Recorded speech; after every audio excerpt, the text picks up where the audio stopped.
नमस्कार दोस्तों, स्वागत है आप सभी का आपकी अपने YouTube class present education and competition में। मैं हूं सत्येंद्र कुमार गौतम।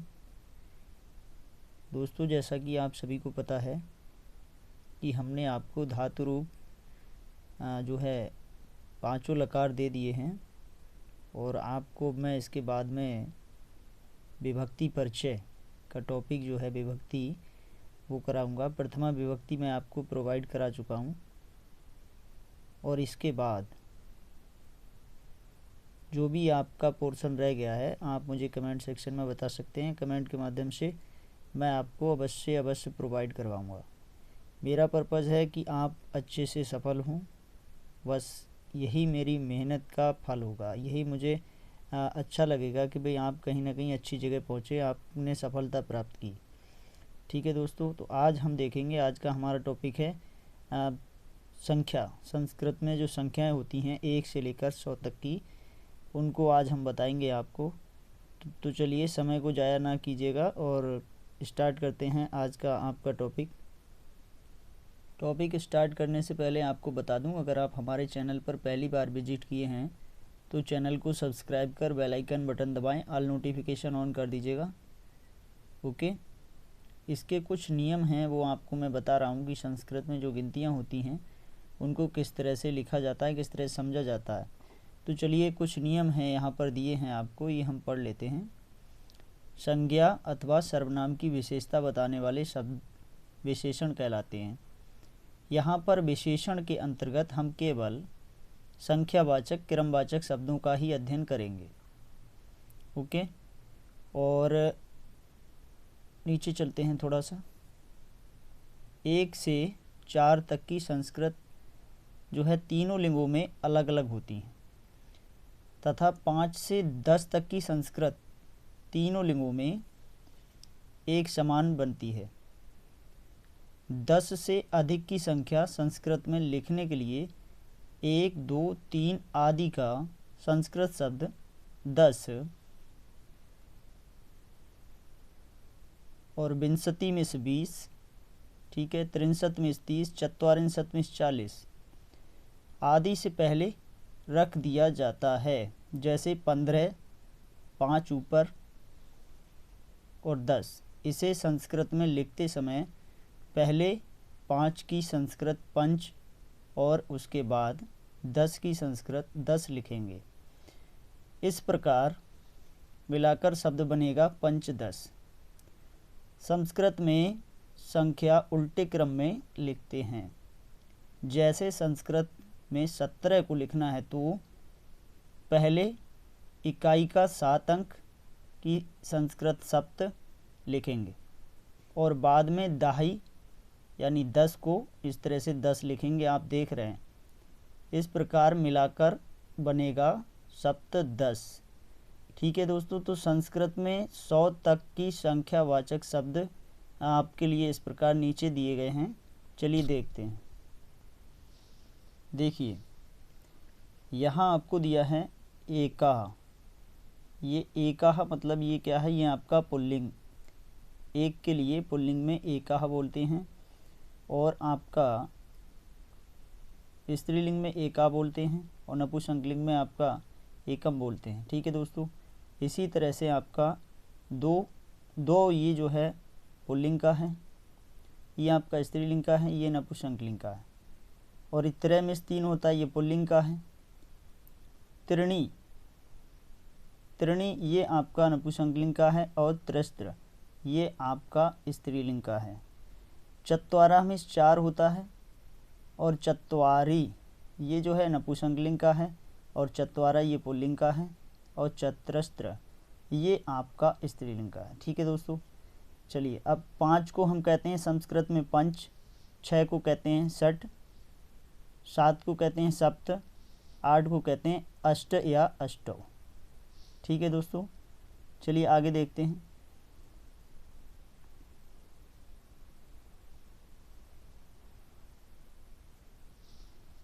नौ को संस्कृत में नव बोलते हैं और 10 को इस तरह से 10 लिखते हैं। द और ये तालब शकार यानी तालब सा, द स 10। ठीक है, अब हमें 11 लिखना है तो हम क्या करेंगे, पहले हम इकाई वाला अंक लिखेंगे। इकाई हम पढ़ते हैं दाहिने हाथ से, हाथ की तरफ से पढ़ते हैं इकाई को, और दहाई को हम ले जाते हैं बाएं हाथ की तरफ। ठीक है, तो यहाँ एक पहले दिया है ये, तो हमने लिखा एका, और 10 की एक दहाई, तो क्या हो गया 10। एकादशा, एकादशा क्या हो गया 11। इसी तरह से 2 को पहले लिखेंगे द्वादशा यानी 12, त्रयोदशा 13, चतुर्दशा 14, पंचदशा 15। ठीक है, चलिए आगे बढ़ते हैं।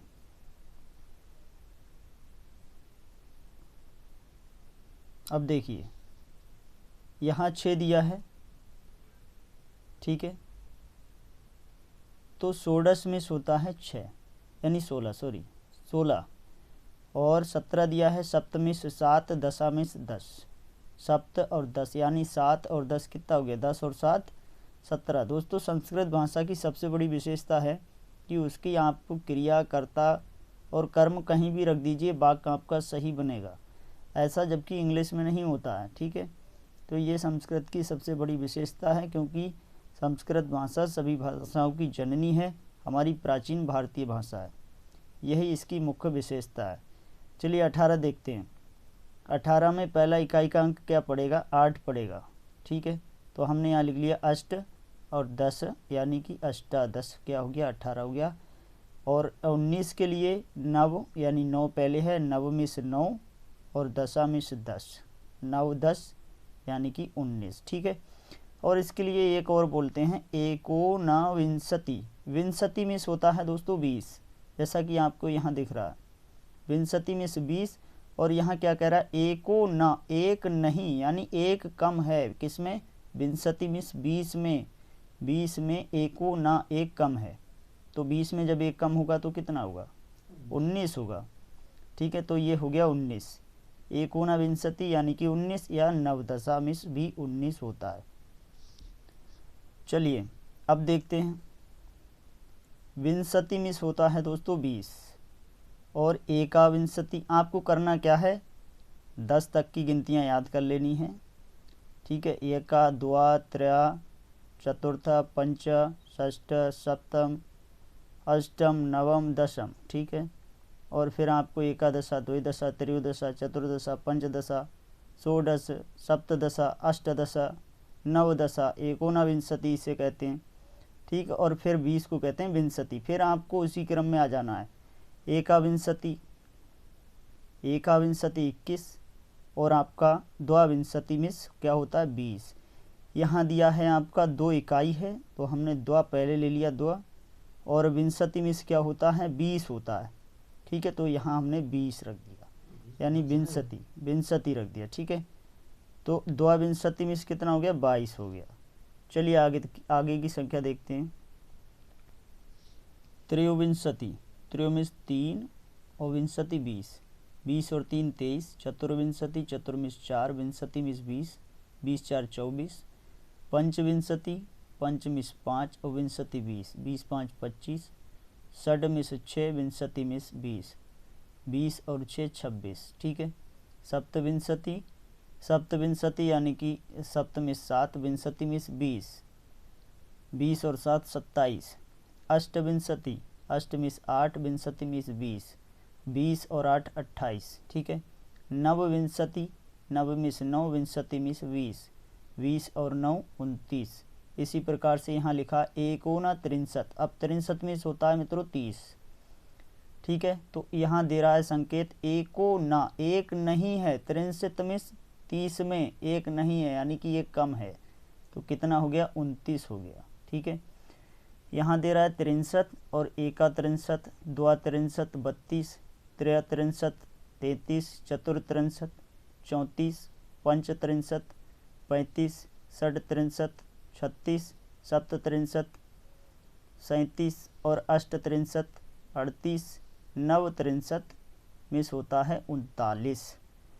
और यहाँ दे रहा है एकोना चत्वारिंशत्। अब दोस्तों होता है चत्वारिंशत् में 40, और यहाँ पर संकेत दे रहा है एकोना यानी कि एक नहीं है, चत्वारिंशत् में 40 में एक नहीं है यानी कम है, तो कितना हो गया 39।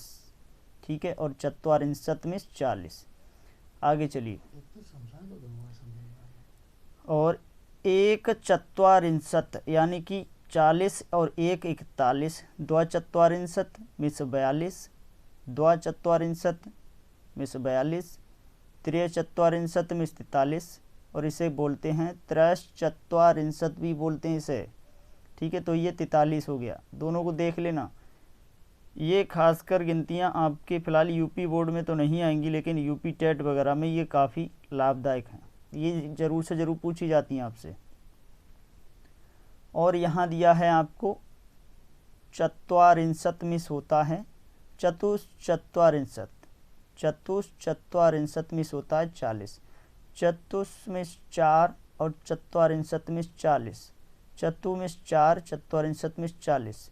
ठीक है, 40 और 4 44। चलिए आगे देखते हैं। 45,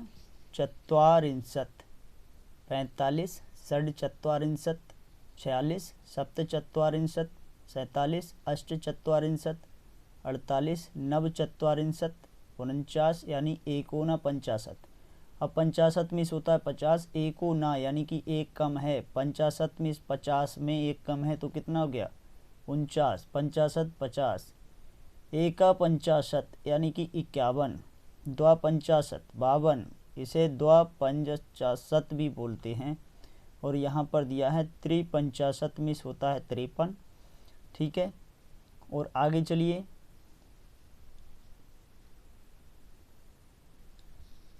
चतुपंचाशत, चतु मिस 4, 50 मिस 50, 4 54, 5 50 55, 6 50 56, 7 50 57, 8 50 58, 59, 59।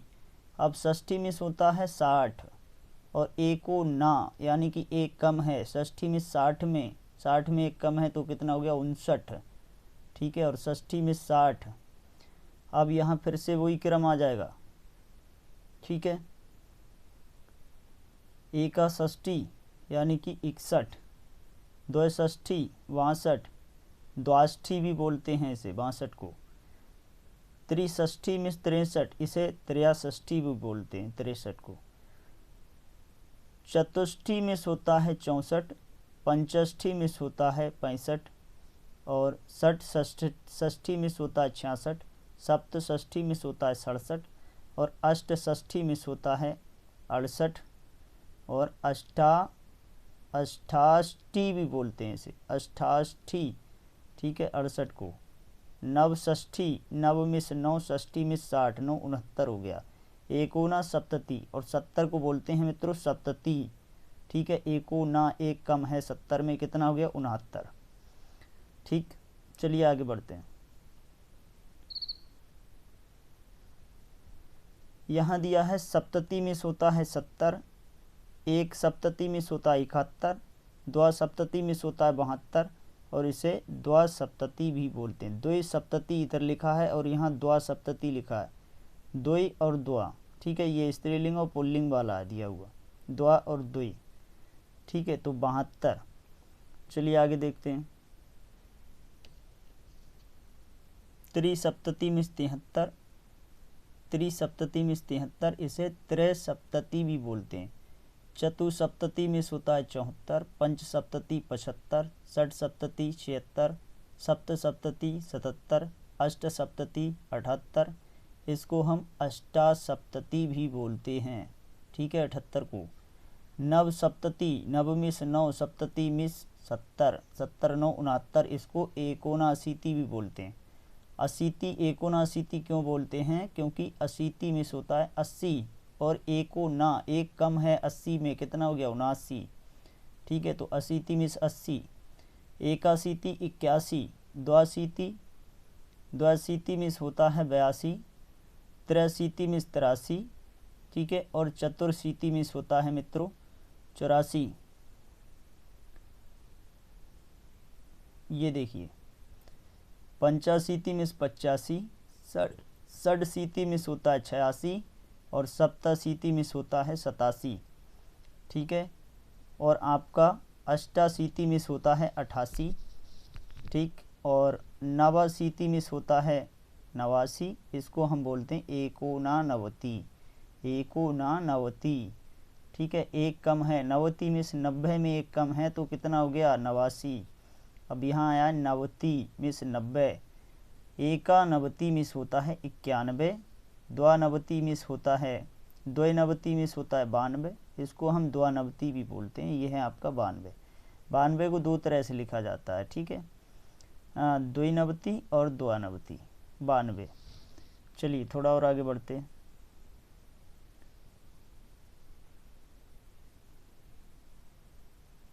ठीक है, ये रहा। त्रिनवति मिस होता है 93 और त्रयोनवति 93, इसको दो तरह से लिखा जाता है, त्रिनवति और त्रयोनवति। चतुर्नवति 94, पंचनवति 95, षड्नवति 96, सप्तनवति में 97, अष्टनवति में 98, इसको हम अष्टानवति भी बोलते हैं, ठीक है। और नवनवति में होता है 99, नव में से 9, नवति में से 90, 90 और 9 कितना हो गया 99। एकोना शतम, एकोना शतम यानी कि एक नहीं है, शतम में 100 में, 100 में एक कम है तो कितना हो गया 99, और शतम में होता है मित्रों 100। तो कैसा लगा हमारा छोटा सा प्रयास, आप हमें कमेंट के माध्यम से ज़रूर बताइएगा दोस्तों। अगर वीडियो में कहीं भी कोई त्रुटि है तो आप मुझे बता सकते हैं, मैं दोबारा से आपको वीडियो प्रोवाइड कराऊंगा, ऐसी मेरी उम्मीद है, ऐसी मेरी आशा है, ठीक है। चलिए खैर कोई बात नहीं है, आपको वीडियो अच्छा लग रहा है तभी लाइक शेयर कमेंट करें, ठीक, प्रेशर नहीं है आपके ऊपर। मिलता हूँ अगले टॉपिक में, तब तक के लिए अपने भाई को दीजिए विदा। नमस्कार, जय हिंद, जय भारत।